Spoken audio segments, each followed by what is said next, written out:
සියලු දෙනාටම සුබම සුබ දවසක් කියලා ප්‍රාර්ථනා කරනවා. ඉතින් ඔන්න අදත් වෙනද වගේම අලුත් නෝට්බුක් අන්බොක්සින් වීඩියෝ එකක් අරගෙන මම ඇවිල්ලා ඉන්නවා ඔයගලන්ව හමු වෙන්න.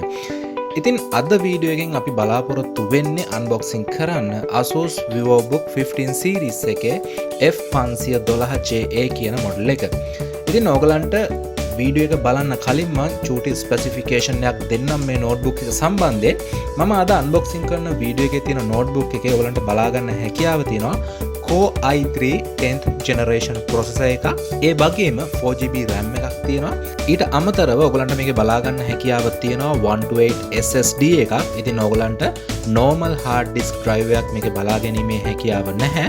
ඒ වගේම ඔයගලන්ට අමතර socket එකකුත් නැහැ මේකේ HDD එකක් upgrade කරන්න.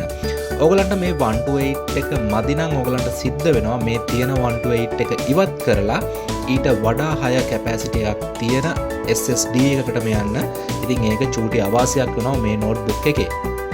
ඊට අමතරව මේකේ එක ෆීචර් එකක් අඩු වෙලා තියෙනවා. ඒ තමයි ඔයගලන්ට මේකේ කීබෝඩ් එකේ එන backlight එක බලා ගැනීමේ හැකියාවක් නැහැ. ඒ කියන්නේ මේකේ normal keyboard එකක් තමයි තියෙන්නේ.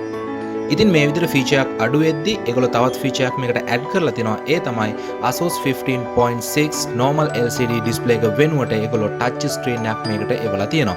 ඉතින් ඕගලන්ට touch screen experience එක මේ ASUS VivoBook 15 F512 මාදිලෙන් හොඳටම ලබා ගැනීමේ හැකියාව තියෙනවා. ඉතින් අපි වීඩියෝ එකට ගිහිල්ලා බලමු කොහොමද අන්බොක්සින් එක තුලදී laptop එක තිබ්බේ කියලා බලන්න.